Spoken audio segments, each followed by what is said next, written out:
शं नो मित्रशं वरुणः शं नो भवत्कर्यमा शं न इन्द्रो बृहस्पतिः शं नो विष्णुरुक्रमः नमो ब्रह्मणे नमस्ते वायो त्वमेव प्रत्यक्षं ब्रह्मासि त्वमेव प्रत्यक्षं ब्रह्म वदिष्यामि ऋतं वदिष्यामि सत्यं वदिष्यामि तन्मामवतु तद्वक्तारमवतु अवतु माम् अवतु वक्तारम् ओम शांति शांति शांति. தைத்திரிய உபனிஷத் 8வது வகுப்பு 3வது அணுவாக்கம் 5வது பகுதி. 3வது அணுவாக்கத்தில் 5வது பகுதியாக பார்க்க. அதாத்யாத்மம் அதராஹனு பூர்வரூபம் உத்தராஹனு உத்தரரூபம் வாக்சந்திஹி திக்வாசந்தானம் இத்யத்யாத்மம். நம்முடைய உடலில் உள்ள சில அங்கங்களை தியானிப்பது, அது நம்ம பார்த்தோம். அத்தியாத்மம் சொல்லி சொன்னால் நம்ம உடலில் உள்ள சில அங்கங்களை எடுத்து தியானம் செய்வது. அதராஹனு பூர்வ ரூபம். ஹனு சொல்லிச்சுன்னா வாய்க்கட்டை, ஜா சொல்கிறோமே, அது நான் பார்த்தேன் சென்ற வகுப்பில். அதராஹனுன்னா கீழ் வாய்க்கட்டை. இந்த கீழ் வாய்க்கட்டையை முதல் எழுத்தில் வைக்க வேண்டும், வைத்து தியானிக்க வேண்டும் சொன்னார்.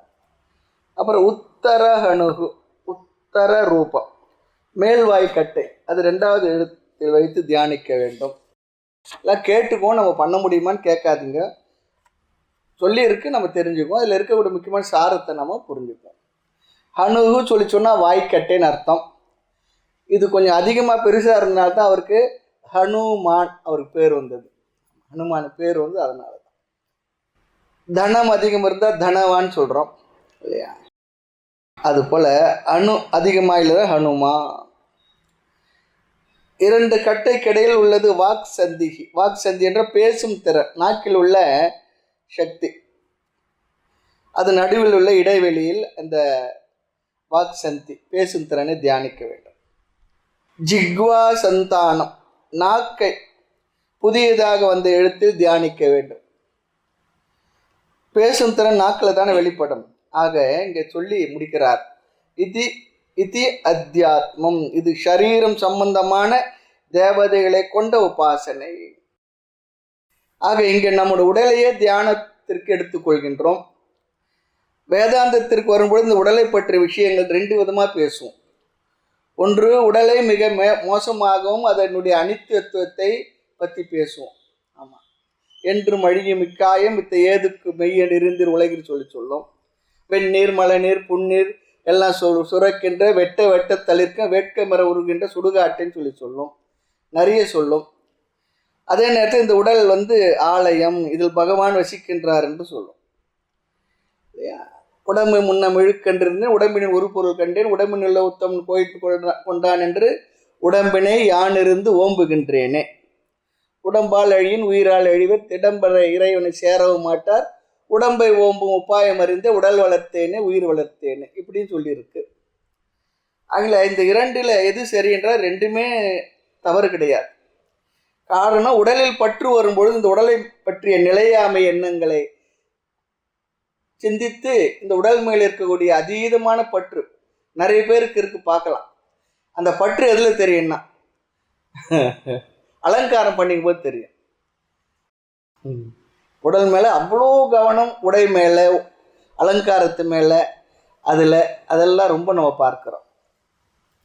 அப்போதெல்லாம் அதிகமாக இருந்தால் நிலையாமை, உடலை காப்பாற்றணும். உடல் வந்து அழிப்பதற்கோ அதை வீணாக்கி விடுவதற்கோ நமக்கு உரிமை இல்லை. நாம் செய்த புண்ணிய பாவத்தினால் இறைவன் நமக்கு கொடுத்தது, இது முறையை உபயோகப்படுத்தணும். இது அழிப்பதற்கோ வேறு விதமாக வீணாக்கி கொள்வதற்கோ நமக்கு உரிமையே கிடையாது. இருந்தாலும் கூட அதில் அதிகமான பற்று வைத்திருப்பவர்களுக்கு இந்த உடலை பற்றிய நிலையாமை பற்றிய அனித்துவத்தை பற்றிய கருத்தினால் வைராகியத்தை அடைய வேண்டும். பின்பு இந்த உடல் தர்ம சாதனம். எப்பொழுது போக சாதனமாகின்றதோ அப்பொழுது நிந்தா வைராகியத்தை வரணும். எப்போ யோக சாதனமாகின்றதோ அப்பொழுது இந்த உடலை பகவானுடைய கோயில், உள்ளம் பெருங்கோயில், ஊனுடம்பு ஆலயம், வள்ளல் பிரானார்க்கு வாய் கோபுரவாச, தெல்ல தெளிந்தார்க்கு ஜீவன் சிவலிங்கம் அப்படிலாம் சொல்லியிருக்கு. ஆகவே தான் இந்த உண்மையை அறிந்து கொள்வோம் வரை இந்த உடல் நமக்கு தேவை. அதற்கு ஆரோக்கியம் தேவை, நன்றாக இருக்க வேண்டும். இதெல்லாம் நாம் வேண்டலாம். அதனால தான் உபநிஷத்து வந்த மாணவனுக்கு உடலை பற்றிய ஆரோக்கியத்தை ஏன் வேண்டுகின்றான்றல, போகங்களை அனுபவிப்பதற்கில்லை. இப்போதான் ஏதோ கொஞ்சம் புத்தி வந்து யோக சாதனத்துக்கு வந்திருக்கேன், அதுக்கு இந்த உடல் கொஞ்சம் ஒத்துழைக்கணும் அப்பா, அதுக்காக கேட்குறாரு. காது நல்லா கேட்கணும், பத்ரம் கர்ணேபிகி பார்க்குறோம் இல்லையா, நல்லா காது கேட்கணும், மனசு நல்லா இருக்கணும். ஒரு மணி நேரம் உட்காந்து நல்லா வேதாந்த பாடங்களை கேட்கறதுக்கு இடுப்பு வலி வராமல் இருக்கணும், நடந்து வரணும், எல்லாம் இருக்கு.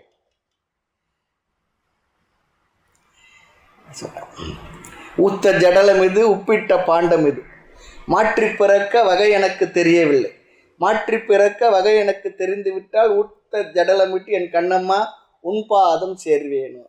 இந்த கண்ணம்மான் வரி வந்தாவ யார் பாட்டு தெரியுங்களா? சித்தர்கள்ல அழுகணி சித்தர்னு அர்த்தம். அவர் தான் கண்ணம்மான் வந்து அவர் தான் இந்த வார்த்தையை போடுவார். ஆக இங்கே என்ன, இந்த இரண்டும் தவறு இல்லை, ரெண்டுமே தவறு இல்லை. பெரியவர்கள் ரெண்டு கோணத்தில் பேசியிருக்காங்க. எனவே உடலை நன்றாக வைத்திருக்க வேண்டும். ஏனென்றால் இது தர்ம சாதனம், தர்மமான ஒழுக்கமான வாழ்க்கையை வாழ்வதற்கும் இது சாதனமாக இருப்பதனால் அந்த உடலை அந்த அளவிற்கு நாம் ஃபிட்டாக வச்சிருக்கணும். அன்றாட அதுக்கு தேவையான ஆரோக்கியமான உணவு, தேவையான அளவுக்கு உறக்கம், ஓய்வும் கூட முக்கியம். ஆமாம், ஓய்வில்லாத உழைச்சாருன்னா அதுவும் இல்லை, அதுக்கு ஓய்வும் கொடுக்கணும். ஏன்னா அது பெரிய பெரிய ஃபேக்ட்ரிலாம் பார்த்தா விட அந்த மிஷினுக்கெல்லாம் சர்வீஸ் கொடுப்பாங்க, ஒரு நாளைக்கு ஷட் டவுன் பண்ணிவிட்டோம். அந்த உடம்புக்கு அப்படி அதை கொடுக்கணும். அதே நேரத்தில் நல்ல உடற்பயிற்சி அதுவும் கொடுக்கணும். இதெல்லாம் கொடுத்து இந்த உடலை இந்த உலகத்தில் இருக்கிற வரையிலும் வாழ்வதற்கான தகுதியுடையதாக வைத்து கொள்ள வேண்டும். அதுக்கு ரொம்ப முக்கியம். நிறைய பேர் அதை இக்னோர் பண்ணிடுறாங்க. அப்படி இருக்கக்கூடாது. தர்மமாக வாழறதுக்கும் உடல் ரொம்ப ஆரோக்கியம், அதர்மம் செய்யறதுக்கும் உடல் ஆரோக்கியம் முக்கியம்தான். ஆனால் அதர்மம் செய்கிறவங்க அவ்வளோ ஆரோக்கியமாக இருக்க, தர்மமாக இருக்கணும் நோஞ்ச நேரம் என்ன பிரயோஜனம்? அதுவும் இருக்கு. அதனால் உடல் ஆரோக்கியம் ரொம்ப ரொம்ப முக்கியம். அது எப்போ தெரியுது? உடல் ஆரோக்கியம் போன பிற்பாடு தான் தெரியுது. நல்லா இருக்கும்போது தெரியறதே இல்லை. அது ஒரு பெரிய ஒரு கஷ்டம். சரி, அதனால தான் நம்ம தேசத்தில் இந்த உடற்பயிற்சிக்கு இந்த யோகாசன பயிற்சி இருக்கே, ரொம்ப ரொம்ப அற்புதமான ஒரு முழுமையான உடற்பயிற்சி. மனதிற்கும் உடலுக்கும் நல்ல ஒரு பயிற்சி, சுவாச பயிற்சி, யோகாசனங்கள், இதெல்லாம் நம்ம உடம்பை நாம் நினைச்சாலும் நம்மளால் வேறு மாதிரி இருக்க முடியாது. அப்படி ஒரு ஃபிட்னஸ் அது கொடுத்துரும். இந்த உடம்புக்குள்ளே இருக்கக்கூடிய எல்லா நாடி நரம்புகளையும், எல்லா விதமான நாளமுள்ள சுரப்பி, நாளமில்லா சுரப்பி சொல்கிறாங்க பாருங்க, அது எல்லாவற்றையும் ஒழுங்காக இயங்க வைத்து உடலை ஆரோக்கியமாக வச்சிருக்கும். நம்ம பண்ணுறதே இல்லை, செய்யணும். ஆக எந்த கருவியும், இந்த உடல் ஆனது நமக்கு கொடுக்கப்பட்ட கருவி, எந்த கருவியும் தன்னளவில் மோசமில்லை. அதை எப்படி நாம் பயன்படுத்துகின்றோமோ அந்த வகையில் அது உயர்ந்ததாகின்றது, சிறந்ததாகின்றது, உபயோகமானதாகின்றது. ஆக நாம் நம்முடைய உடலை உயர்வாக மேலானதாக கருதி அதை பாதுகாத்து வைத்திருக்க வேண்டுமா? காரணம், கர்மயோகம் செய்து உபாசனை செய்து பிறகு ஞான யோகத்துக்கு வந்து சாஸ்திரம் படித்து அறிவை நாம் நிஷ்டையாக்கணும். அது வரையிலும் உடலினுடைய ஆரோக்கியம் தான் உள்ள ஆரோக்கியத்துக்கும் காரணமாக இருக்கின்றது. இப்போ பார்த்தாலும் நோய்வாய்ப்பட்டிருந்தால் என்ன சிந்திக்க முடியும்? ஒன்றும் பண்ண முடியாது. அதனால் உடல் ஆரோக்கியம் ரொம்ப முக்கியம். ஆக இந்த உடலில் உள்ள அங்கத்தை எடுத்து அவன் தியானிக்க வேண்டும். அது மட்டும் இல்லை, நம் உடலில் உள்ள அங்கங்களை எடுத்து அந்தந்த தேவதைகளை தியானிக்க வேண்டும். சந்தியாவந்தத்தில் எல்லாம் இறைவனை உடலின் பல பாகங்களை பிரதிஷ்டை செய்வதாக பாவனை வரும். காரணம், இந்த உடல் போக சாதனம் இல்லை, யோக சாதனம். இது மோட்சத்திற்கான கருவி என்பதற்காக இவ்வளவு விஷயங்கள். இத்துடன் உபாசனைகள் முடிவடைகின்றது. பல தேவதைகளை வைத்து உபாசனை செய்வதால் இந்த உபாசனை எந்த தேவதையை குறித்தது என்று சந்தேகம் வரலாம். எல்லா தேவதைகளும் ஒட்டு மொத்தமாக பார்த்தால் ஹிரண்ய கர்ப்பன் சொல்லிடலாம். எனவே இந்த உபாசனைக்கு தேவதையாக இருப்பவர் ஹிரண்ய கர்ப்பன். ஹிரண்ய கர்ப்பன் என்பது எல்லா தேவதைகளையும் சமஷ்டி தேவதா ஸ்வரூபம், டோட்டல். எல்லா தேவதையும் ஞாபகம் வைத்துக் கொள்ள முடியவில்லை என்றால் பரவாயில்லை. ஹிரண்ய கர்ப்பன் இங்கு ஓம் ஹிரண்ய கர்ப்பக சமவர்த்த தாக்கரே பூதஷ்ய ஜாத்தக பதிரேக ஆஷித், இப்படிலாம் வேத மந்திரங்கள் ஹிரண்ய கர்ப்பனை பற்றி சொல்கிறது. சமஷ்டி சூக்ஷ்ம ஷரீர அபிமானி ஹிரண்ய கர்ப்பன். இந்த உபாசனுடைய பலன் என்ன? அடுத்த அணுவாக்கம் பலஸ்ருதி சொல்கிறது. இத்துடன் உபாசனைகள் நிறைவு பெற்றது. மூன்றாவது அணுவாக்கம் 6வது பகுதி. இத்திமா மகா சம்ஹிதாஹ ஏவ மேதா மகா சம்ஹிதா வியாக்கியாதா வேத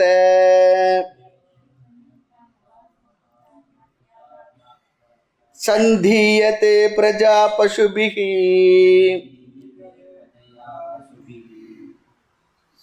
சந்தீயதே பிரஜயா பசுபிஹி பிரம்மவச்சேனான்னாத்யேன சொர்க்கேன லோகேன. பலஸ்ருதியுடன் இந்த உபாசனை நிறைவை அடைகின்றது. இப்படி 4 எழுத்துக்களில் 5 தேவதைகளை வைத்து தியானம் செய்தால் என்ன பலன் கிடைக்கும்? பலன் ரொம்ப சொல்லணும். முதல்ல எந்த விதமான உபாசனை 2 விதமாக பிரிக்கலாம். ஒன்று லௌகீகமான நம்முடைய வாழ்க்கைக்கு தேவையான போகப் பொருள்கள் வேண்டும் என்று சகாமமாக உபாசனை செய்யலாம், அதுவும் கிடைக்கும். அல்லது இதெல்லாம் எனக்கு வேண்டாம், நிஷ்காமமாக எனக்கு மன தூய்மை வேணும், மன ஒருமுகப்பாடு வேணும்னு சொன்னால் அதுவும் கிடைக்கும். ஆக எந்த உபாசனைக்கு 2 பலன் சொல்லப்பட்டிருக்கு. நிஷ்காமமாக செய்த என்ன பலன்? மன ஒருமுகப்பாடு, மனதினுடைய விரிந்த மனது. ஆமாம், பறந்து விரிந்த மனது சொல்கிறோம் பாருங்க. மெடிடேஷன் சொல்லுவோம், எக்ஸ்பேன்ஷன் மெடிடேஷன் சொல்கிறோம் பாருங்க, அது நமக்கு கிடைக்கும். விரிந்த மனது. நிறைய பேர் ரொம்ப அருமையான உபாசகர்களாக இருப்பாங்க, மன ஒருமுகப்பாடு இருக்கும், அவங்க மனது விரிந்த மனதாக இருக்காது. அது ஒரு மாதிரி ஒரு வட்டத்துக்குள்ளே இருக்கும். அப்படியும் இருக்கக்கூடாது. இதுவரை நாம் பிரபஞ்சம், அப்புறம் வெளிச்சம், ஜோதி, ஆசிரியர், தாய் தந்தை, நம்முடைய உடல், இவ்வாறெல்லாம் தியானித்திருக்கிறோம். அது என்ன கிடைக்கின்றது? இந்த உபாசனை மூலமாக மன ஒருமுகப்பாடு, பரந்த மனதை நாம் அடைவோம். இதுதான் இந்த உபாசனை, அல்லது எந்த உபாசனை செய்தால் இதுதான் பலன். ஆக இங்கு தைத்திரிய உபநிஷத்தில் பல உபாசனைகள் வரும். அவைகள் எல்லாம் நிஷ்காமியமாக செய்தால் வருகின்ற பலன். இதெல்லாத்தையும் நிஷ்காமியமாக பண்ணோம்னா வருகின்ற பலன் என்ன? நல்லா ஞாபகம் வச்சுக்கணும். மன தூய்மை, மன ஒருமுகப்பாடு. இந்த உபாசனை மன ஒருமுகப்பாடு கொடுக்கறது தான். மனதினுடைய விரிவடைந்த மனம். சரி, எல்லா உபாசனையும் நிஷ்காமயமாக செய்தால் ஒரே பலன்தான். நல்லா ஞாபகம் வச்சு உபநிஷத் மாணவர்கள். ஆகையினால அது அதிகமாக இங்கே பேசுறதில்லை. எனக்கு மன ஒருமுகப்பாடும் மனதுடைய விரிந்த மனது எனக்கு தேவையில்லை, நான் இருக்கிற மனசோடு இருந்துக்கிறேன்னு சொன்னால் எனக்கு லௌகீகமான பலன்தான் தேவை என்றால் அந்தந்த உபாசனுடைய பலனையும் சொல்லும் இங்கு. ஆனால் இதிலும் ஒரு நியாயம் இருக்கு. என்ன? யதா யதா உபாசதே ததா பவதி. எப்படிப்பட்ட பாவனையுடன் ஒரு உபாசனை செய்கின்றானோ அப்படிப்பட்ட பலனை அவன் அடைவான். அதுதான், அவன் எதை நினைச்சு செய்கிறானோ அந்த பலனை அவன் நிச்சயமாக அடைவான். அது நமக்கு நம்பிக்கை இருக்கணும். ஒரு புஷ்பத்தை எடுத்து பகவான் சன்னதியிலே இதுதான் எனக்கு வேணும் பகவான், மன ஒருமுகப்பாடு அதோட பகவான் திருவடியில் சமர்ப்பணம் பண்ணா கிடைக்குது. அதுக்காக கையில் காசு வாயில் தோசை போல கிடைக்குமான்னு சொல்லாதீங்க, கிடைக்கும். கிடைக்கும். உதாரணத்துக்கு பார்த்தா, இறைவனை செல்வத்திற்கு அதிபதியாக உபாசனை செய்தால் செல்வம் கிடைக்கும். அறிவுக்கு அதிபதி என்று உபாசனை செய்தால் அறிவு கிடைக்கும். இப்படி நாம் எந்தெந்த குணத்துடன் எந்தெந்த தேவைகளை மனதில் வைத்து பாவித்து உபாசனை செய்கின்றோமோ அதற்கு தகுந்த பலன் கிடைக்கும். அது நம்பிக்கை. பின் உபனிஷத்து சில பலன்கள் எல்லாம் சொல்லும். ஆக இங்கு சொல்லப்படுவது சகாமமான உபாசனைக்கான பலனை தான் சொல்றது.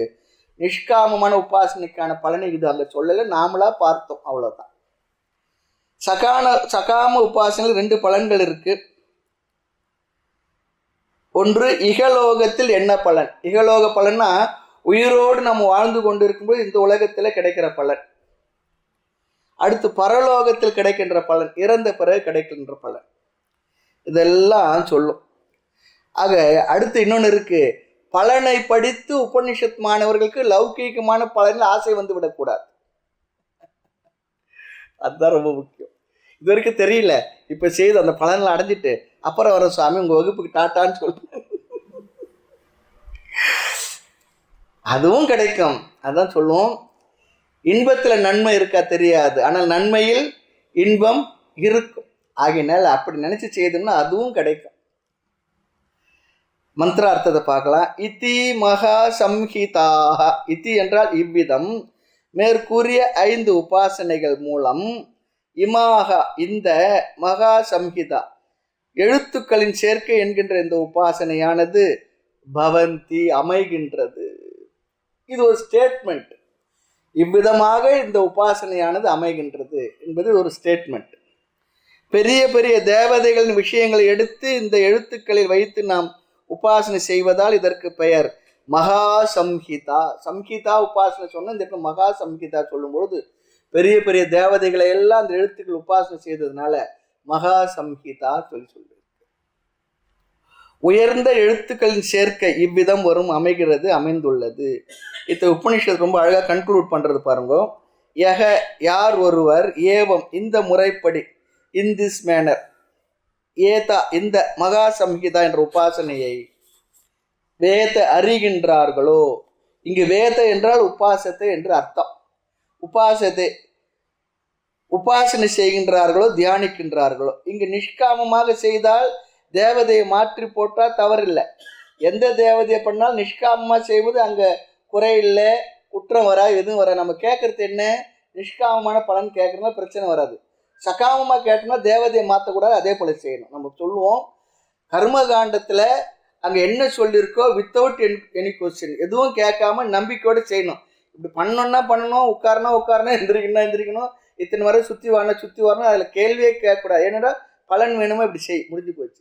ஞான காண்டத்தில் நிறைய கேள்வி கேட்கலாம், கேள்வி தான் கேட்கணும். கர்ம காண்டத்தில் கேள்வியே கேட்கக்கூடாது. இம்ப்ளிசிட்லி ஒபே சொல்கிறாங்க பாருங்க, அப்போ தான் பலன் வரும், நம்பி செய்யணும். ஆக இங்கே நிஷ்காமமாக செய்தோம்னா தேவதையை மாற்றி போட்டால் தவறில்லை. சகாமமாக செய்தால் இங்கே எப்படி சொல்லியிருக்க அப்படியே செய்யணும், மாற்றக்கூடாது.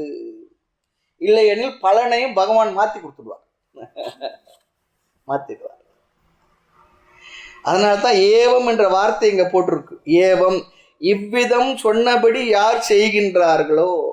அதனால தான் பாருங்கள், எல்லா பூஜையும் பண்ணிட்டு என்ன பண்ணுறோம், மந்திர, அதாவது எது எதெல்லாம் நான் குறைவாக செய்தணும், மந்திரலோபே, தந்திரலோபே, கிரியாலோபே, இல்லையா, எல்லாத்துலையும் இருக்கக்கூடிய குறைகள் இருந்தால் பகவானே என்னை மன்னிச்சுட்டு எனக்கு அருளை கொடு, அனுகிரகம் கொடு சொல்லி கேட்டுடுறோம். திரவிய லோப்பே எல்லாத்தையும் சொல்லிடுறோம். லோப்பம் இல்லாத செய்யணும், குறை இல்லாத செய்யணும். சரி, அப்படி செய்தால் இவங்களுக்கு என்ன கிடைக்கும்? அவரவர் எதனோடு சேர்வார்கள்? உபநிஷத்து ரொம்ப அழகாக சொல்கிறது. இங்கே உபாசனைக்கு பேர், இந்த உபாசனைக்கு பேர் சம்ஹிதா உபாசனை என்று பெயர், நாம் முதலே பார்த்தோம். அதனால் பலனை சொல்லும் பொழுது இவர்கள் இதை அடைவார்கள் என்பதற்கு பதிலாக இவர்கள் எதனோடு சந்தி சேர்வார்கள், அதுதான் சந்தியத்தை சேர்வார்கள் சொல்றது. இதோட அர்த்தம் என்ன? இது அவர்களுக்கு கிடைக்கும். யார் எதனோடு சேர்கின்றார்களோ, சேர்ந்திருக்கின்றார்கள், அவர்களுக்கு அது கிடைக்கும். என்னென்ன? பிரஜை என்றால் குழந்தைகள், பசுபிகி கால்நடைகள், ஆடு மாடு முதலே கால்நடைகள். காரணம் அந்த காலத்தில் பசு தான் பெரிய செல்வம்.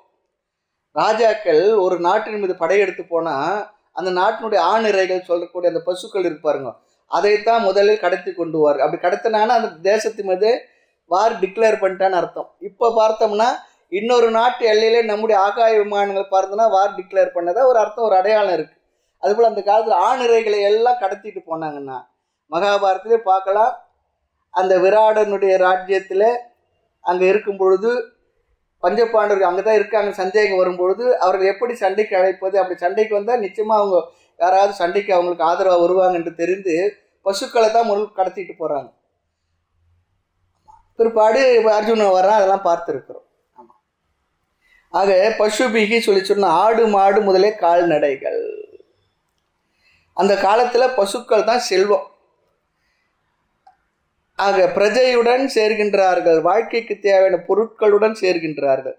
பிரம்ம வர்ச்சசேன, பிரம்ம வர்ச்சஸ் கிடைக்கும், தேஜஸ் கிடைக்கும். அவருடைய முகத்தில் ஒரு விதமான தேஜஸ் இருக்கும். பார்க்கும் பொழுது அந்த பார்த்தா தெரியும், ஒரு பெரிய ஒரு தெய்வீகமாக சொல்கிறோம் இல்லையா, தெய்வீகமான முக கடாட்சம் இருக்கும், ஒரு காந்தி இருக்கும். சில பேர் முகத்தில் அப்படி இருக்கிறது பார்த்துருக்கலாம். சரீரத்தில் ஒரு தேஜஸ் இருக்குமா. 3வது அணுவாக்கத்தில் சகனவ் யஷக சொன்னார் பாருங்க. இங்கே பிரம்ம வர்ச்சஸ் சொல்லி சொல்கிறார். அதே தான். அன்னாத்தியேன, அவர்களுக்கு தகுந்த உணவும் கிடைக்குமா. அன்னாத்தியேன, அவருக்கு தகுந்த உணவு கிடைக்கும். அத்தியம் சொல்லி சொன்னால் அக்ரியபிள் ஃபுட்டுன்னு சொல்கிறார். ரொம்ப அழகான வார்த்தை. எந்தெந்த உணவிற்கு அந்த வயதிலே நாக்கிற்கும் வயிற்றிற்கும் சேருமோ அந்த உணவு கிடைக்குன்னு அழகான ஒரு விளக்கம் சொல்கிறார். அக்ரியபிள் ஃபுட்டு, அத்தியம். இவைகள் இகலோக பலன். பசு, தேஜஸ், உணவு எல்லாம் கிடைக்கும். அப்புறம் என்ன வேணும்? இனி பரலோக பலன் என்ன? இந்த இகலோக பலன்லாம் உபநிஷத் மாணவனுக்கு அனித்தியம் தெரிஞ்சிருக்கு. அனித்தியம் அசுக்கம் லோகம் இமம் பிராப்பிய பஜஸ்வமாம், அவன் தெரிஞ்சு தானே வந்திருக்கான். அதெல்லாம் வேண்டான்னு சொல்லிட்டு நுணங்கினேன் ஐயனேன்னு சொல்லிட்டு தான் வந்து உட்காந்துருக்கான். மான் வலைப்பட்ட, இந்த வேடன் வலைப்பட்ட மானை போல ஓடி வரான் பரிதவித்து. ஆமாம், அப்படி வந்து உபநிஷத் மாணவனுக்கு அவனுக்கு பரலோக பலன் என்ன? இறந்த பிற்பாடு என்ன கிடைக்கும்? இல்லை என்றால் சொர்க்கேன லோகேன சந்தியது, இந்த வார்த்தை அதை சேர்த்துக்கணும். சேர்வான் என படிக்கணும். இறந்த பிறகு சொர்க்கலோகம் சேர்வான் அல்லது செல்வான். இங்கே சொர்க்கலோகம் சொல்ற இந்த வார்த்தைக்கு அர்த்தம் உயர்ந்த லோகம்னு அர்த்தம் எடுத்துக்கணும் நாம. காரணம், சாதாரணமாக உபாசனுடைய பலன் என்ன சொல்லுவோம்?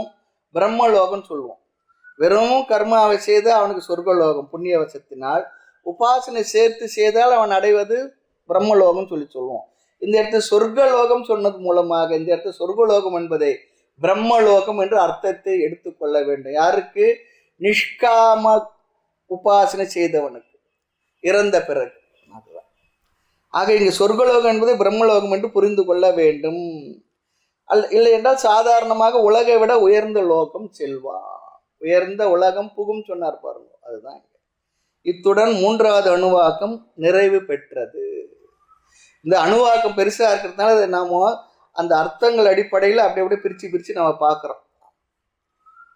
இதில் ஞாபகம் வைக்க வேண்டியது 2வது போர்ஷன் சக நவ் யசக, அடுத்து சகனவ் பிரம்ம வர்ச்சசம். இந்த 2 விஷயங்கள் மனசில் ஞாபகம் இருக்கணும். 4 இடத்துல 5 தேவதைகளை வைத்து தியானம் செய்தோம் இதுவரையிலும். அடுத்து 4வது அணுவாக்கம். அணுவாக்குன்னா தெரியுது இல்லைங்க, நம்ம அங்கே மந்திரங்கள் சொல்லுவோம், இங்கே அணுவாக்குன்ற வார்த்தையை உபயோகப்படுத்து. யச்சந்தசாம் ருஷபோ விஸ்வரூபஹ சந்தோப்யோ அத்ய மிருதாத் சம்பபூவ சமேந்திரோ மேதயா ஸ்ப்ருணோத் அம்ருதஸ்ய தேவதாரணோ பூயாசம் ஷரீரம் மே விசர்ஷனம்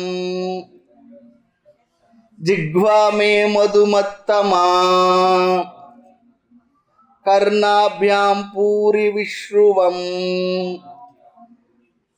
பிரம்மண கோஷோஷி மேதயா பிகிதஹ ஸ்ருதம் மே கோபாய. இங்க 2 வந்திருக்கு. பூயாசத்தை வேற மாதிரி படித்தா பாயாசம் ஆகிடும். அப்புறம் பூரி நம்ம நல்லா விரும்பி சாப்பிட்டு, உருளைக்கிழங்கு தான் வரல.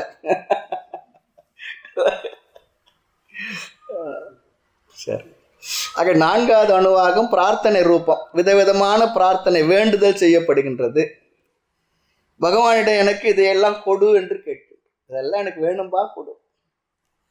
பலவிதமான பொருள்களை கேட்கின்றோம். முதலில் 4 முக்கியமான பொருள்களை வேண்டுதல். இதில் முதல் பகுதியில் பலவிதமான பிரார்த்தனையும் செய்யப்படுகின்றது. எச்சந்தசா முதல் ஸ்ருதம்மே கோபாய வரை மேதா பிரார்த்தனை. இது 6 பகுதியாக பிரித்து நம்ம பார்க்குறோம். 6 விதமான பிரார்த்தனை. அதில் முதல் பிரார்த்தனை மேதா பிரார்த்தனை. ஆமாம், மேதை வேண்டும் கேட்குறார். மேதைன்னா அவன் பெரிய மேதாவின்ற பாருங்க.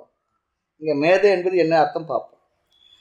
அடுத்து இந்த அணுவாக அடுத்த பகுதியில் தன பிரார்த்தனை. பொருள் வேணும், டப்பு காவாலாம்.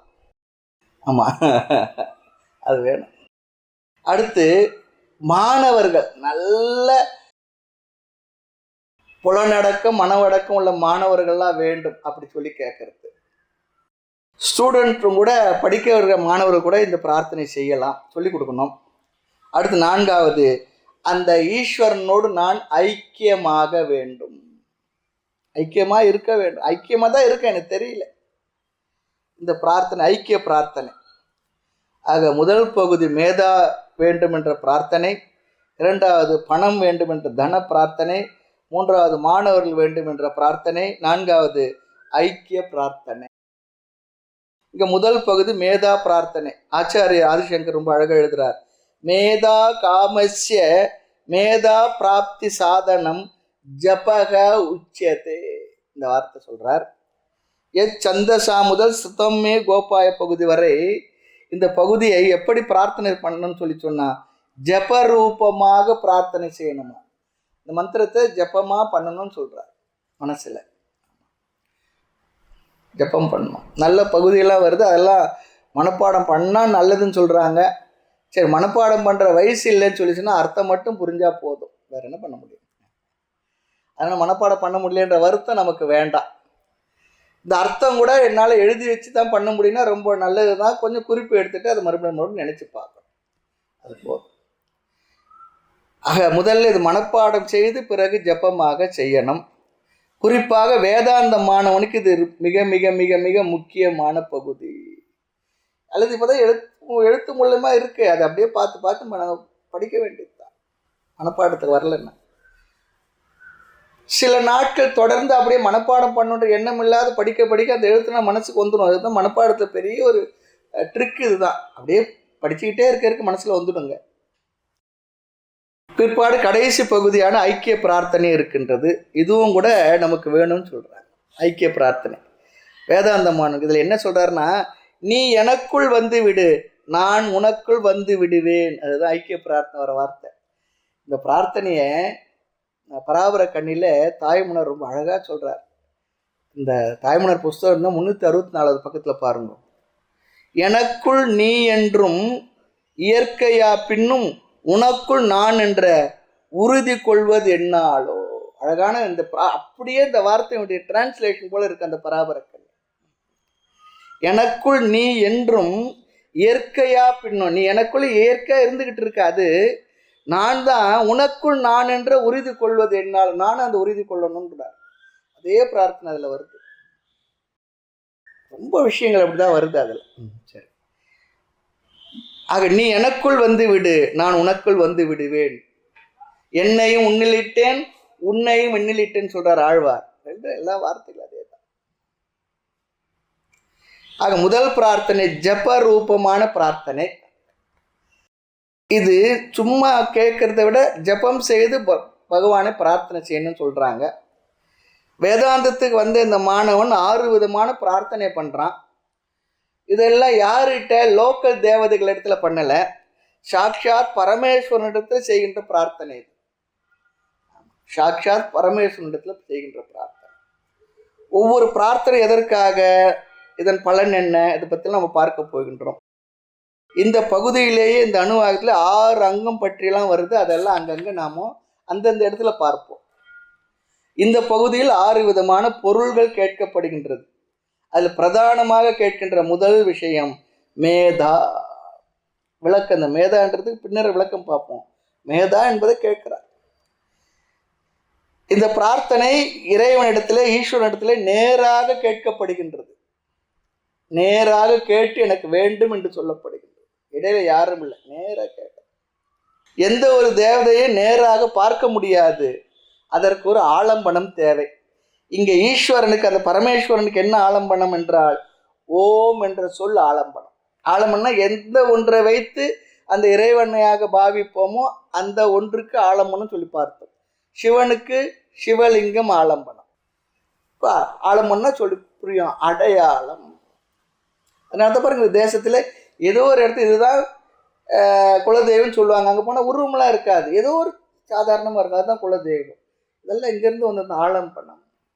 சின்ன ஒரு ஏதோ ஒரு கல் இருக்கும், ஏதோ இருக்கும், அதுதான் குலதெய்வம். வழிபட்டுக்கிட்டு இருப்பாங்க காலங்காலமாக. உருவமாக இருக்கணுன்றது விட்டு தேவை இருக்கு. எல்லாம் வேதத்துடைய சாரமாக விஷயங்கள் அங்கங்கே அங்கங்கே இருக்கு. எல்லாத்துக்கும் மூலம் வேதம் தான். அந்த அதே வடிவத்தில் இல்லை, அந்த வார்த்தையில் தெரியலனா கூட அந்த ஸ்பிரிட் மட்டும் நம்ம இடத்துல இருக்கு. இங்கே ஈஸ்வரனுக்கு என்ன ஆலம்பனம் என்றால் ஓம் என்ற சொல்லு தான் ஆலம்பனம். ஆகவே ஓங்காரம் என்ற சொல்லை ஆலம்பனமாக கொண்டு அந்த பரமேஸ்வரனிடத்தில் சமர்ப்பிக்கப்படுவதுதான் இந்த பகுதி, நம்முடைய பிரார்த்தனை சமர்ப்பிப்பது. இந்த ஓங்காரத்தை ஆலம்பனமாக கொண்டு ஈஸ்வரனை தேவதையாக கொண்ட மேதா பிரார்த்தனை. இது எப்படின்னா ஜபரூபம், ஜபரூபமாக இருக்கு. அங்கே புஷ்பம் போடுறதோ மற்றதோ இல்லை, மனசார உட்காந்து ஜபம் பண்ணுறது. இந்த பகுதியை ஞாபகம் வைத்து கொள்ள வேண்டும். ஆகவே என்ன பண்ண, ஜபம் செய்ய வேண்டும். ஜபம் செய்யணும் என்ன, ஞாபகம் வச்சதும் ஜபம் பண்ண முடியும். கண்ணை மூடியாமல், கண் மூடி தனியே இருப்பாருக்கு எண்ணினேன்னு சொல்கிறாரு. கண்ணை மூடினா அந்த மந்திரங்கள் மனசில் இருந்தால், ஞாபகம் இருந்தால் அதை அப்படியே உருட்டிக்கிட்டு இருக்கலாம், உருண்டு ஓடிக்கிட்டு இருக்கும். நம்ம கோயிலுங்களுக்கெல்லாம் போனால் சும்மா ஏதோ ஒரு இந்த உடலில் ஏதோ மெக்கானிக்கலாக ஏதோ நமஸ்காரம் பண்ணிட்டு சுற்றி அது இவ்வளோ தான் பண்ணுறோமே தவிர மனதார அதை நினச்சி பண்ணுறது, கண் மூடி உட்காந்து பண்ணுறது நம்ம பழக்கத்தில் இல்லாத போயிடும். பழக்கத்தில் இல்லாத, அதுதான் ரொம்ப முக்கியம்.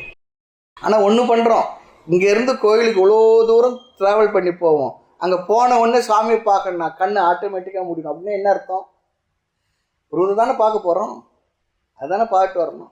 அதுக்குள்ளே அந்த ஃப்ராக்ஷன் ஆஃப் செகண்டுக்குள்ளே ஜரகண்டின்னு தள்ளி விட்டுருவோம். திருப்பதிக்கு போனோம், அப்புறம் அப்படி இப்படி பார்ப்போம். அதெல்லாம் என்ன பண்ண, ஜாகிரதையாக தூரம் இருந்தால் பார்த்துக்கிட்டே போனோம். அந்த உருவத்தை வேறு வழி இல்லை, நிறைய கூட்டம் இருக்கிறது, அதுக்கு தானே போகிறோம். அந்த கொஞ்சம் அந்த ஃப்ராக்ஷன் ஆஃப் செகண்டுக்குள்ளே பார்க்கறதுக்காக தான் கண்ணால் பார்த்து மனசில் நிரப்பிக்கணும் அந்த உருவத்தை வரைஞ்சி. எந்த மடலோடும் எழுதா இறை வடிவே சிந்தை மடலாக எழுதி சேர்ப்பேனோ பைங்கிலேயே சொல்கிறார். அந்த இறைவனுடைய வடிவத்தை எவ்வளோ பெரிய நோட்டில் எழுத முடியும்னா எதெல்லாம் எழுத முடியாது, அவ்வளோ பெரியவன். ஆனால் என் சிந்தை மடலாக எழுதி சேர்ப்பேனோ சொல்கிறார். பரிய மடலாக எழுதி பார்த்து பார்த்து வாராய என் பிராண நாதா என்பேன். தாய்மன்னர் சொல்கிறார், பிரார்த்தனை பண்ணுறார். நீ வரமாட்டியான்னு சொல்லி ஏங்கி தவிச்சுக்கிட்டு இருக்கீங்க, என் மனசில் எழுதி எழுதி பார்த்துருக்கு. உயிர் ஓவியமாக எழுதி பார்த்திருந்த உயிர் ஓவியமே அப்படி சொல்லி ஒரு பெரியவர் சொல்கிறார். உயிர் ஓவியமே நல்லா இருக்கும். ஆக இந்த பகுதியை நம்ம ஞாபகம் வச்சிருந்தா ஜபம் பண்ணுறதுக்கு சௌகரியமாக இருக்கும். ஆக இங்கே ஈஸ்வரனுடைய ஆலம்பனம் ஓங்காரம். ஆக முதல் பகுதி அந்த ஓங்காரத்தை ஸ்துதி பண்ணுறது. ஸ்துதிக்கு காரணம் ஓங்காரத்தை அதிஷ்டானமாக வைத்து அந்த பரமேஸ்வரன் இடத்தில் இந்த பிரார்த்தனை செய்வதால் அது ஓங்காரத்தை ஸ்துதி பண்ணுறது. ஏனென்றால் உயர்ந்த பொருளை வைத்து ஜபம் பண்ணுவதால் அந்த ஓங்காரம் அதை விட உயர்ந்ததாக சொல்லுவாங்க. ராமனை விட ராமநாம மகிமையுடைய சொன்னாங்க. ராமரே பாலங்கட்டி தான் போனார், ராமநாமத்தை சொன்ன ஆஞ்சநேயர் என்ன பண்ணார், பறந்து போயிட்டார். அது சக்தி உடையது சொல்லுவாங்க. ஆக இந்த பிரார்த்தனை ஓங்காரத்தை நோக்கி சொல்வது போல இருக்கின்றது. இந்த சம்பந்தம் புரியணும். காரணம் என்ன, ஓங்காரம் ஈஸ்வரனை குறிப்பதால் ஓங்காரத்தை இங்கே அட்ரஸ் பண்ணுறது. ஏன் திடீர்னு ஓங்காரத்தை சொல்கிறது, திடீர்னு சந்தேகம் வந்துடக்கூடாது. மந்திரார்த்தத்தை பார்க்கலாம். யக, எந்த ஓங்காரமானது, யக என்பது ஓங்காரத்தை குறிப்பது, ஓங்காரத்தை குறிப்பது. சந்தசாம், வேதத்தினுடைய ரிஷபக சொல்லி சொன்ன இங்கே சிரேஷ்டன்னு சொல்லி அர்த்தம். உயர்ந்ததாக வேதத்தினுடைய உயர்ந்த விஷயமாக யார் இருக்கின்றாரோ, எந்த ஓங்காரம் இருக்கின்றதோ. ரிஷபம் சொல்லி சொன்னால் எருது காளைன்னு சொல்லி அர்த்தம் இருக்கு. அது பசுக்களுக்குள்ளே சிறந்ததாக கருதப்படுவது. ஆனாலும் இங்கு அதை போல உயர்ந்ததாக இந்த ஓங்காரத்தை சொல்லப்படுகின்றது. ஆகவே இது ஓங்காரத்தினுடைய முதல் பெருமை. இங்கே 3 பெருமை வர இருக்கின்றது இந்த ஓங்காரத்துக்கு. அடுத்து பாருங்க, விஸ்வரூபக. ஓங்காரம் அனைத்துமாக இருக்கின்றது. விஸ்வரூபன்ற அனைத்துமாக இருப்பது, அதை குறிப்பது. விஸ்வம் சொல்லி சொன்னா அனைத்தும், ரூபம் சொல்லி சொன்னா சொரூபம், அனைத்து சொரூபமாக இருக்கின்றது. இது ரெண்டாவது பெருமை. எந்த ஓங்காரம் வேதத்தினுடைய முதன்மையாக உள்ளதோ, அனைத்து ரூபமாக இருக்கின்றதோ, அந்த ஓங்கார ரூபமாக இருக்கக்கூடிய ஈஸ்வரன் எனக்கு இவைகள் எல்லாம் கொடுக்கட்டும், இவைகளெல்லாம் எனக்கு கொடுக்க வேண்டும் ஐயனே. சங்கத்தமிழ் மூன்றும் தான் சொன்னாங்க பாருங்க, அது போல இங்க கொடுன்னு சொல்லி கேட்கிறார். ஒரு இடத்துல ஒரு பொருளை வாங்கணும்னு சொல்லி சொன்னா, அவர் இடத்துல போனால் என்ன பண்ணுவோம், அவரை கொஞ்சம் ஐயா நீங்கள் அப்படி இப்படி நீங்கள் தான் இந்திரன் சந்திரன் உங்களை போல இல்லை எல்லாம் சொல்லி அப்புறம் என்ன பண்ணும், இது கொடுங்கன்னா அவருக்கும் ஒன்றையும் பண்ண முடியாது. கொஞ்சம் நெளிஞ்சா கூட வேதனை கொடுத்துதான் ஆகும். இவ்வளோ புகழ்ந்தாரு. ஒரு புலவர் வந்து ஒரு ராஜா இடத்துல போனார். அந்த ராஜாவை அவர்கிட்ட இல்லாத திறமைகளை எல்லாம் அப்படி இப்படின்னு சொல்லி பேசினாராம். அவர்கிட்ட இல்லாத திறமைகள்லாம் சொன்ன பிற்பாடு முடிவில் அவனை என்ன பண்ணானா, நமஸ்காரம் போயிட்டு வாங்கன்னு சொல்லிட்டானா.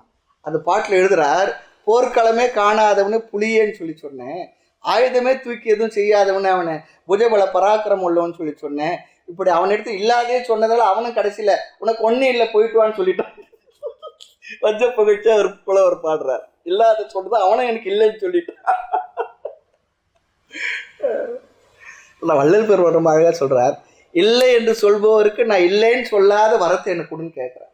ஒருத்தர் எடுத்து எனக்கு இது இல்லையா கொடுங்கன்னு சொல்லி கேட்டா அவன் இடத்து நான் இல்லைன்னு சொல்லக்கூடாது, அவன் கேட்கறத கொடுக்குறது எனக்கு எதுனா இருக்கணும்னு சொல்லி கேட்பான். அது ரொம்ப அழகான பிரார்த்தனைகள். மனதை காட்டுது, அவங்க மனசை காட்டு. அவனே இல்லைன்னு வரான், அவனுக்கு நான் இல்லை போ அப்படி சொல்லக்கூடாது. இந்த வார்த்தைகள் எல்லாம் இந்த புலவர்கள் சினிமா பாடல்காரங்க எங்கெங்கே வச்சு பாடியிருக்காங்க. அதை உட்காந்து யோசனை பண்ணால் தான் வரும் அந்த பாடல்கள் கேட்க. இந்த கருத்தெல்லாம் அதில் வர்றது நமக்கு தெரியும். சரி, அந்த ஆராய்ச்சி நாம் போக வேண்டாம். இப்போ இங்கே பார்ப்போம். பகவானிடத்தில் சிலது கேட்பதற்கு முன்பு பகவானிடம் ஆலம்பனமாக இருக்கக்கூடிய ஓங்காரத்தை புகழ்கின்றது.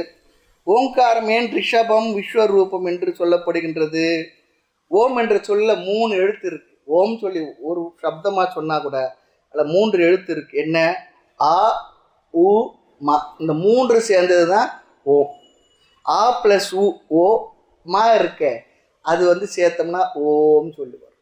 அதை உச்சரிக்கிற முறையெல்லாம் இருக்குது, எத்தனை மாத்திரைன்னு இருக்குது. சில பேர்லாம் சொல்கிறா போல் வேறு மாதிரிலாம் சும்மா இழுத்து நீட்டிலாம் சொல்லக்கூடாது. அதுக்கு எவ்வளோ மாத்திரை அளவோ அந்த மாத்திரை அளவுக்கு தான் உச்சரிக்கணும். அது ஆ என்ற எழுத்து எதை குறிக்கின்றது என்றால், எந்த ஒரு சொல்லும் வர வேண்டும் என்றால் நாம் எந்த முயற்சியும் இல்லாமல் வாயை திறந்தால் என்ன வார்த்தை வருமா? ஓ. எந்த முயற்சியும் வேண்டாம். அடுத்து இந்த சில முயற்சிகள் செய்து நாக்கை மடித்து நீட்டி சொல்லும் பொழுது வருவது அடுத்து வரக்கூடிய எழுத்துக்கள். ஆக ஓ ஆ என்பது எந்த முயற்சியும் இல்லாமல் நாம் வாயை திறந்தால் வரக்கூடிய முதல் எழுத்து. சொல்லுங்க, அம்மா என்பது முதல் வார்த்தை சொல்லுங்க. அது போல அம்மா, அது போல இங்க ஆ ஆட்டும். ஆ இல்லை ஆ, அதுதான் எல்லாருக்கும் வருது அந்த சப்தம். பிறகு நாக்கை மடக்கி விதவிதமான பிரயத்தனங்களை கொடுத்தால் பல சப்தங்கள் வரும். அடுத்து ஒரு சப்தம் எப்படி முடிவடைன்னு சொல்லி சொன்னா இம் என்ற சப்தத்தோடு முடிவடையும். ஆக தோற்றம், ஸ்திதி, லயம் இந்த 3மே ஆ உ மா இதில் அடங்கி விடுகின்றது சொல்லி சொல்றார். தமிழில் கூட சித்தர்கள் மற்றவங்க நிறைய போலாம் பாடியிருக்காங்க இந்த பாடெல்லாம். அகார காரணத்துள்ளே அநேக அடக்க ரூபமாக உகார காரணத்தில் உருத்தரித்தின்றவன் மகார காரணத்தில் மயங்குகின்ற ஜீவகா சிகார காரணத்தில் தெளிந்ததே சிவாயமே. இது வந்து திருமூலர் சொல்றது. அது தமசிவாய என்பது அங்கே சொல்வார், அங்கே ஆதான் முதல் சொல்றார். ஆக ஆ என்பது தோற்றமாக வருவதற்கான சப்தம் சொல்லி சொல்லுவாங்க. தோற்றம் துடியதில் தோயும் திதி அமைப்பில் சாற்றிடும் அங்கிலே சங்காரம் ஊற்றமா உற்ற மலர்பதத்தை உற்றது திரோதம் முக்தி நான்ற மலர்பதத்தை நாடு. இந்த பாடல் என்ன தெரியுங்களா? நடராஜ சுவாமியுடைய விக்கிரகத்துக்கு எழுதி வச்சிருக்க பாட்டு. அவர் கை என்ன, இந்த கை என்ன, அபயஹஸ்தம் என்ன, அவர் கையில் இருக்கக்கூடிய மான் என்ன, மழுவு என்ன, தூக்கிய கால் என்ன, ஊன்றிய கால் என்ன, இந்த அர்த்தத்தெல்லாம் ரொம்ப அழகாக அந்த ஒரே ஸ்லோகத்தில் நடராஜாவோட முழு விஷயங்களை சொல்லிட்டு இருக்கு. அப்படி ஒரு ஸ்லோகம் இருக்கு பாட்டு. ஆக இங்கு ஆ உ மா என்பது எல்லா சப்தத்துக்கும் சொற்களுக்கும் பொதுவாக இருப்பது. இப்போ சொற்கள் என்றால் என்ன நம்ம எடுத்துக்குவாங்க. ராமன் காட்டுக்கு போனான், அது அது ஒரு வாக்கியம். அந்த வாக்கியத்தில் இருக்கக்கூடியது என்ன? சொற்கள். சொற்கள் தானே வாக்கியமாக அமைகின்றது. அந்த சொற்களுடைய சேர்க்கை வாக்கியம். சொற்கள் எப்படி உருவாகியது? எழுத்துக்களினால் உருவானது. எழுத்துக்கள் எப்படி உருவாகின்றது? உச்சரிப்பில் உருவாகின்றது.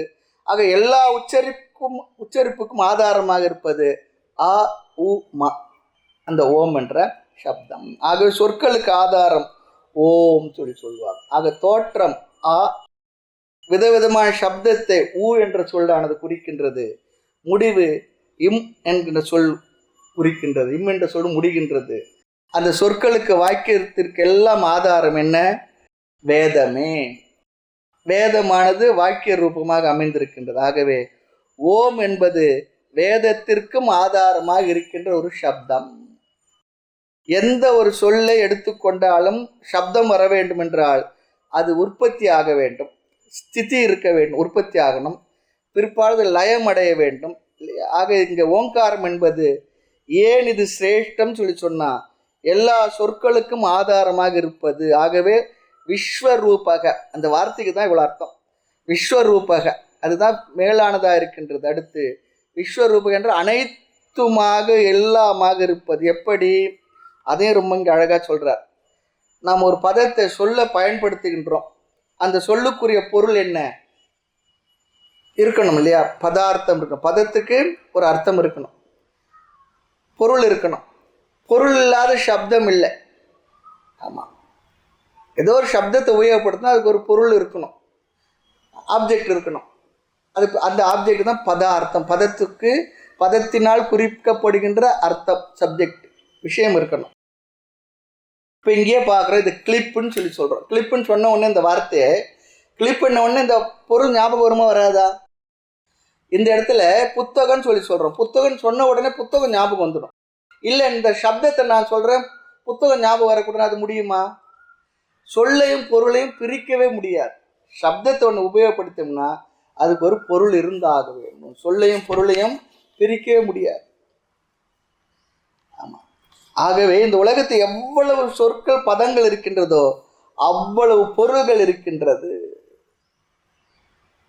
ஆகவே என்ன? பதம் வேறு பதார்த்தம் வேறு இல்லை, அதுதான் சொல்றோம். அகர முதல எழுத்தெல்லாம் ஆதி பகவன் முதற்றே உலகு வாகார்த்த இவ, அது சொல்றோம் இல்லையா? அந்த ஒரு ஸ்லோகம் சொல்லுவோமே, ஜெகதோ பிதரோ வந்தே பார்வதி பரமேஸ்வரோ. இந்த உலகத்துல இருந்து சொல்லும் பொருள் எப்படி பிரிக்க முடியாது போல இந்த உலகத்தையும் அந்த ஈஸ்வரனையும் பிரிக்கவே முடியாது, பிரிக்கவே முடியாது. எனவே பதம் எல்லாவற்றிற்கும் ஓங்காரம் ஆதாரம் சொன்னா பதார்த்தத்திற்கும் எது ஆதாரமா? ஓங்காரமே நீடுற. அதுக்கு தான் இந்த விசாரமே. சொல்லையும் பொருளும் பிரிக்க முடியாது. ஓங்காரம் சப்தம் சொன்னா அதனால் குறிக்கப்படுகின்ற அர்த்தம் இருக்க, அதையும் பிரிக்க முடியாது. ஆகவே ஓங்காரம் விஸ்வரூபமாக அனைத்துமாக எல்லாமாக இருக்கின்றது. பதார்த்தம் சொன்னா ஓங்காரத்துக்கு எதுவும் பதார்த்தம்? உலகம் அல்லது பிரபஞ்சம். இது ஓங்காரத்தினுடைய இரண்டாவது குளோரி அல்லது பெருமை. அடுத்து பாருங்க, சந்தோபியக அமிர்தாத் அதி சம்பபூவ. ஆ, இங்க இந்த இடத்துல அந்த மந்திரத்தை பார்த்தா ஆவானது ஒளிந்திருக்கு. இங்கே ஆக்கு என்ன உபயோகப்படுத்துவான, இந்த எஸ்ன்ற ஒரு வார்த்தையை, ஒரு எழுத்து இருக்கும் பாருங்க, அந்த எஸ்ன்னு எங்கெங்கெல்லாம் வருது அங்கெல்லாம் ஆ அப்படி சொல்லி அந்த வார்த்தையை நம்ம உச்சரித்து கொள்ள வேண்டும். ஆமாம். சந்தோபியக, வேதத்திலிருந்து அமிர்தாத், அமிர்தமான வேதத்திலிருந்து. அங்கு இல்லைன்றால் வேதத்தை அமிர்தம் சொல்லிட்டு இருக்கு. அமிர்தம் என்பது இங்கு வேதத்திற்கு கொடுக்கக்கூடிய விசேஷம், அடைமொழி, அட்ஜெக்டிவ். அமிர்தாத் ஒருமையில் இருக்கின்றது என்று புரிஞ்சுக்கணுமா?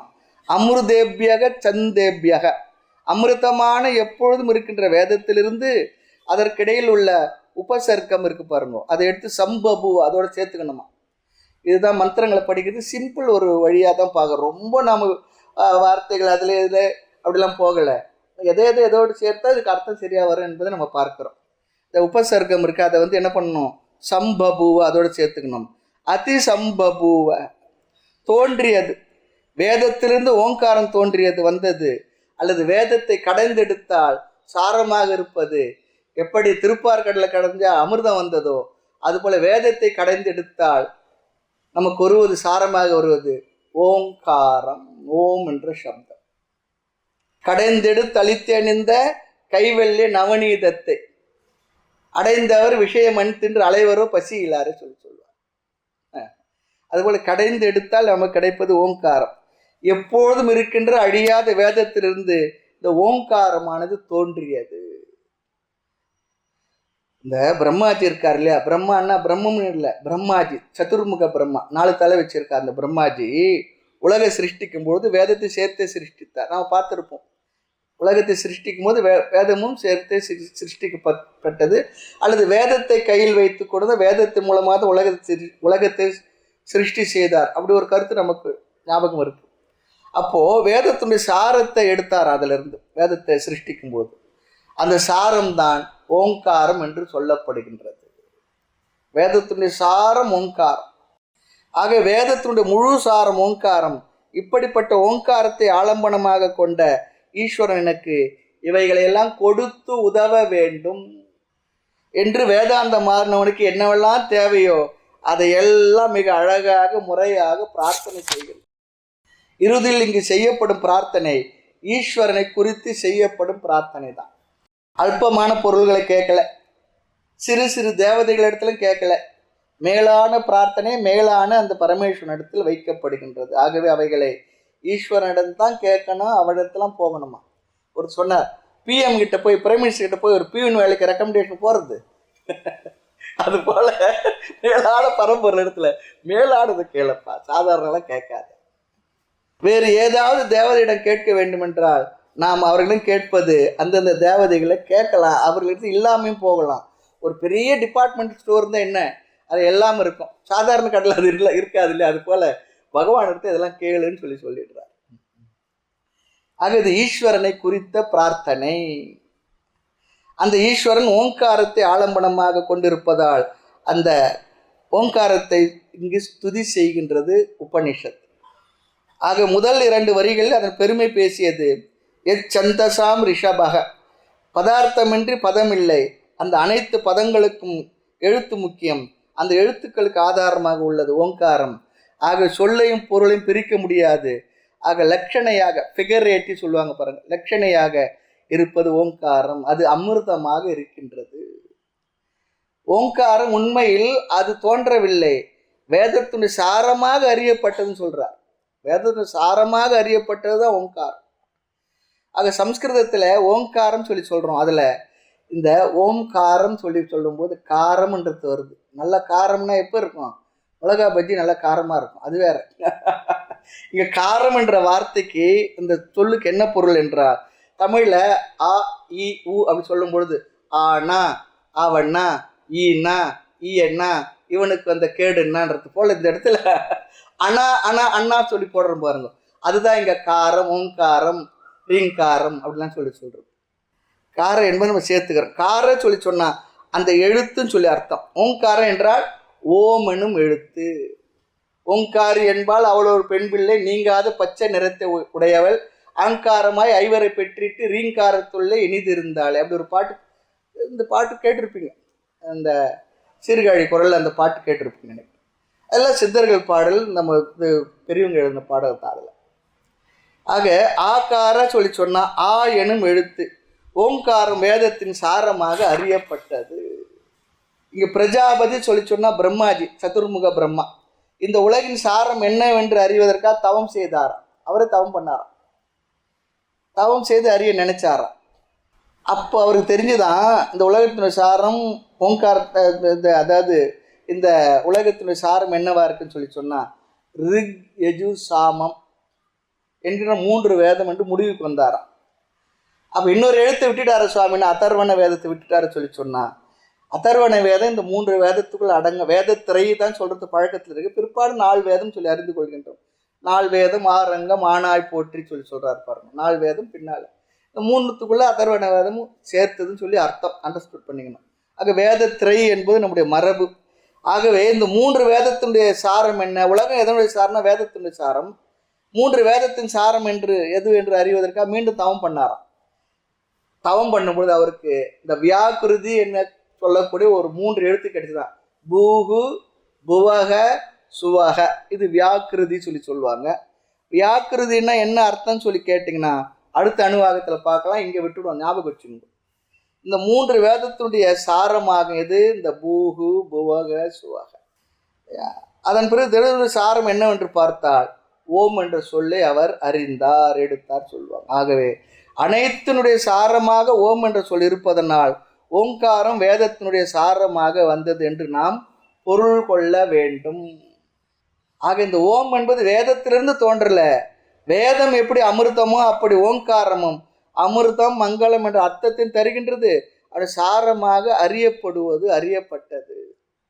ஆக அந்த ஈஸ்வரனுக்கு ஆலம்பனமாக அமைகின்றது. ஆகவே இங்க பாருங்க, சக மேந்திரோ மேதயா ஸ்புருணோத்து.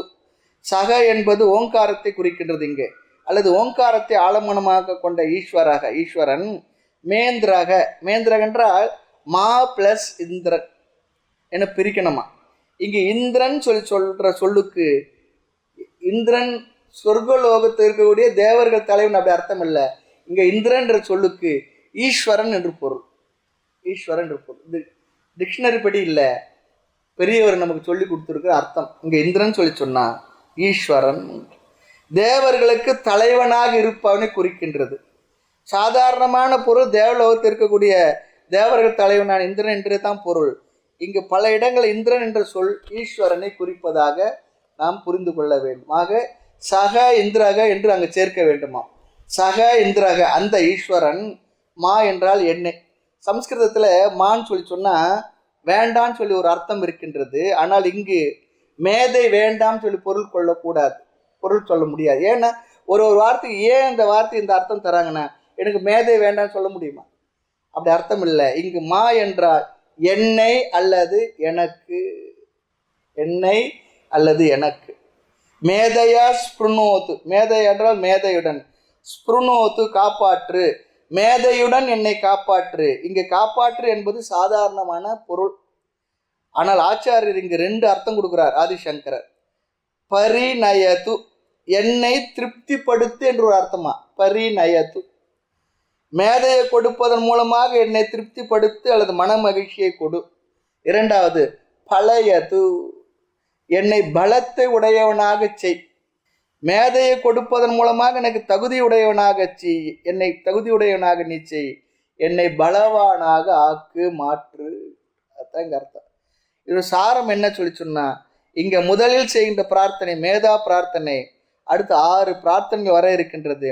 இந்த 6ஐயும் சுருக்கமாக மேதா பிரார்த்தனையானது முதலாக இங்கு நமக்கு சொல்லப்பட்டு இருக்கின்றது, கொடுத்துள்ளது.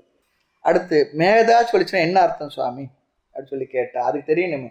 ஏன்னா மேதா கொடு சொல்லி சொன்னா அது என்ன அர்த்தம் சொல்லி சொன்னா, மேதா என்றால் ஒரு கருத்தை கேட்டு நாம் கிரகித்து கொண்ட பிறகு அந்த கிரகித்து கொண்ட கருத்தை மனதில் தங்க வைப்பதற்கு பெயர் மேதா. ரீடெய்னிங் பவர் சொல்லி அர்த்தம்.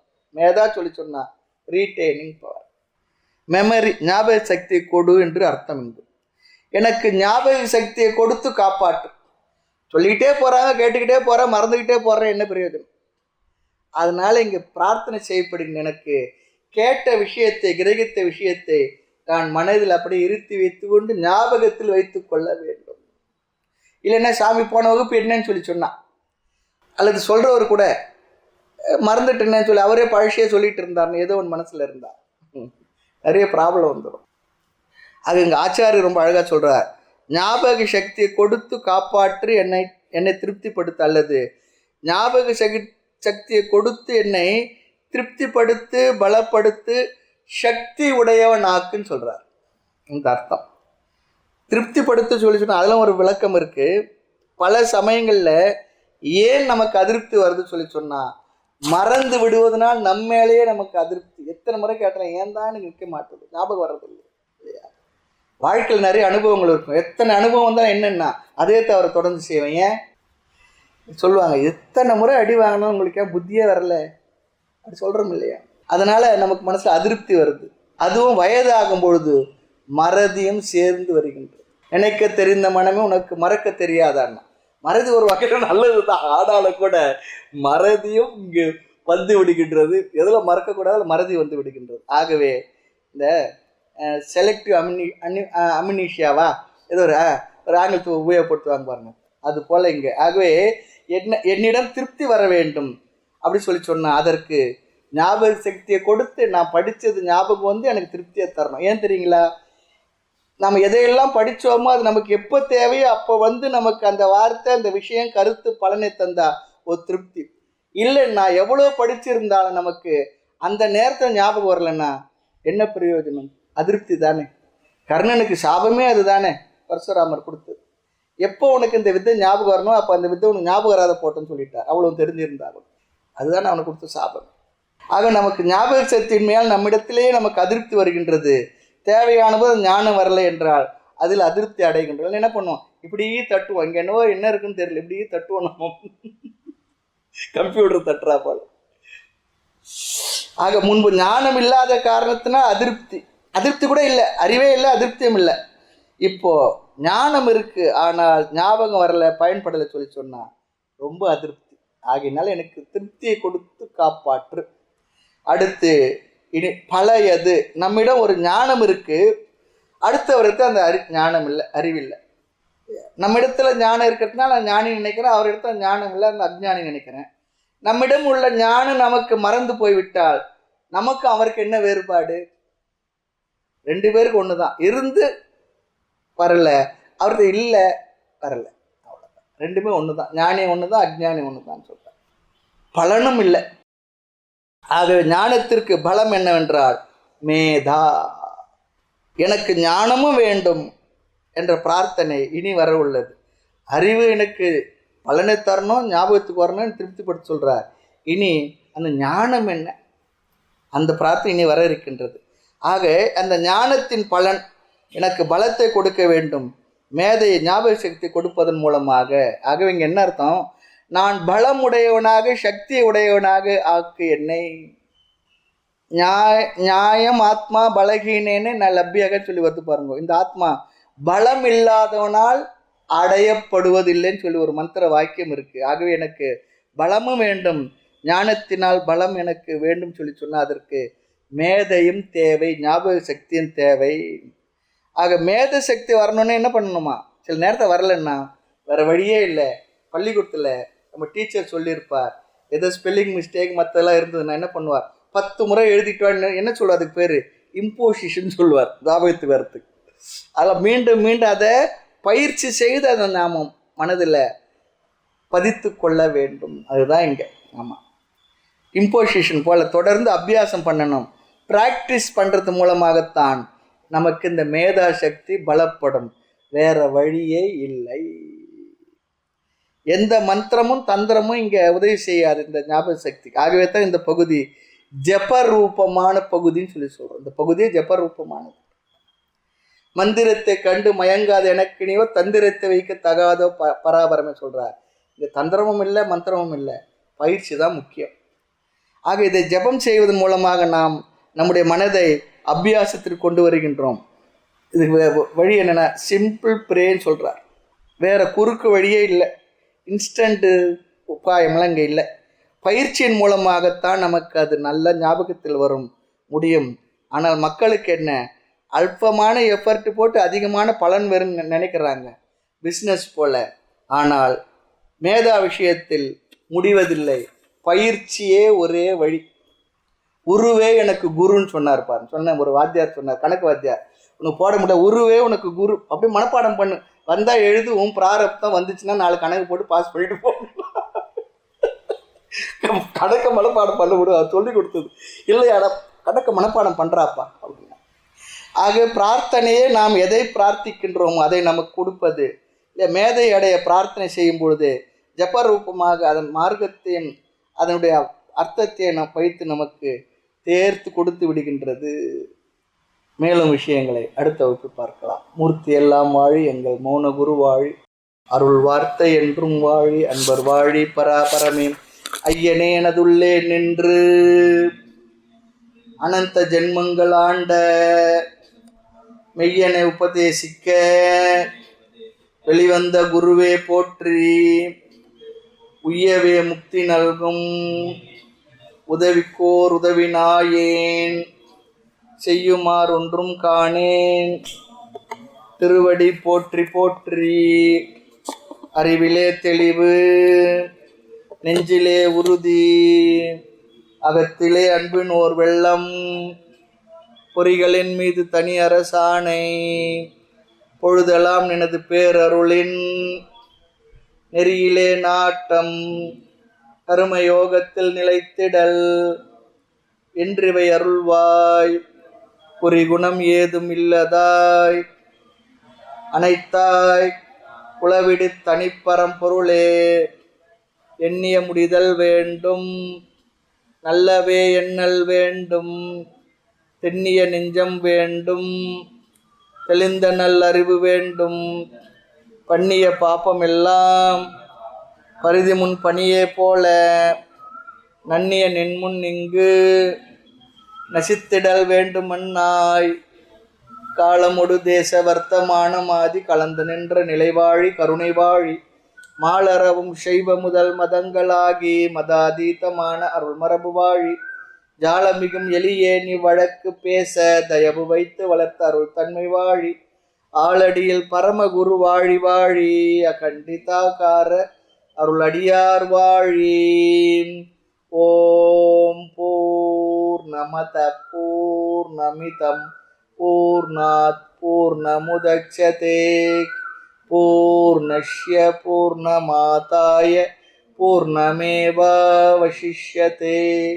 ஓம் சாந்தி சாந்தி சாந்தி. ஹரி ஓம் ஸ்ரீ குருப்யோ நமः. ஹரி ஓம்.